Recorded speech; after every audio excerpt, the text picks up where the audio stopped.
Hello, I'm Zach from World of Game Design again, and I'm here to help you determine if Monster of the Week is the game for you. The goal here is to give you enough of an idea about the game, its themes, and mechanics to make a somewhat informed decision on whether or not you want to give it a go.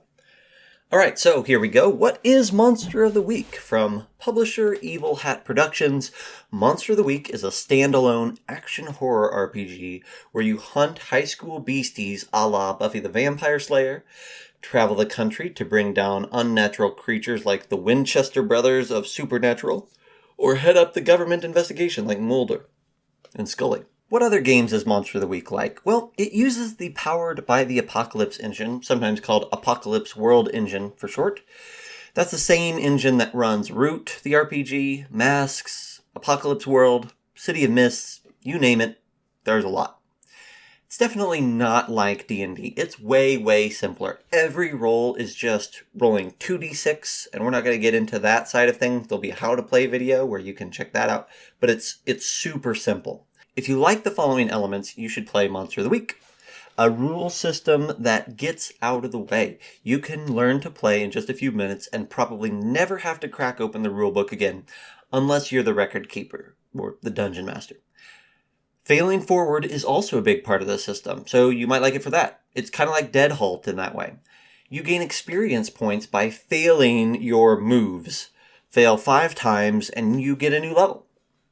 Maybe you like serialized storytelling. Do you like wrapping up loose ends at the end of each session and having a nearly clean slate for the next round?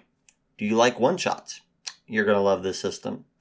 Finally, this is a game that doesn't take itself too seriously. If your table loves goofing off, they're not going to feel like they're always warring against the system here. If you don't like these next elements, you probably shouldn't play Monster of the Week. Number 1, simplification to the point of reduction. On your turn, you're going to describe what you want to do, and the keeper will determine what move you'll need to roll. With only 8 available moves, there may be times where you describe something and there's not a perfect move, which results in a bit of a disconnect. This doesn't happen often, maybe once per session in my experience, but it might make the more imaginative players frustrated. Number 2, maybe you don't like serialized storytelling. We're going to be back on this now, I guess. It's important enough that I wanted to note it here too. This episodic way of doing things isn't for everyone. Monster of the Week is not the system for you if you're after an epic campaign with lots of intrigue and plot complexity. Number 3, fighting stuff. Monster of the Week is very clearly about taking down a monster every single session. Maybe taking down a monster means a heart-to-heart chat now and then, but most often you'll find yourself whiffing out your croquet mallet and a 44 mag and dealing with the problem the old-fashioned way. If you don't like combat nearly every session, probably not the system for you. Finally, this is a system that encourages improvisation, and it supports that with a lot of wacky abilities. If you're a game master who likes being prepared 4 sessions in advance, I think you're going to have a hard time steering the ship. This is more of a line the rocket up and watch it take off sort of a situation. Alright, so let's get into our currency score. Remember, every game has a potential of scoring 25 points of currency. Let's see how well Monster of the Week does. Starting off, we're going to talk about ease of access. Here we're going to give it 3 of $5. There's not a quick or a free entry point, but it is a cheap PDF, $12, and you can find the book usually in print for around $30. Once you've crossed the threshold, supplementary third-party content is usually very inexpensive. But not having any sort of quick start guide or free entry point knocks it down a couple pegs. Alright, for the content itself, I'm going to give it 5 of $5 here.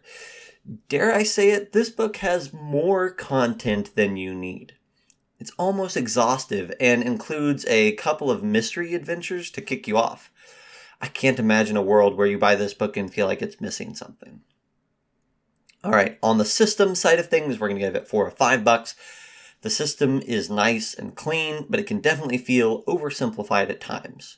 For the style of play and storytelling that it's going for, that's a nice fit, but it may not be for everyone.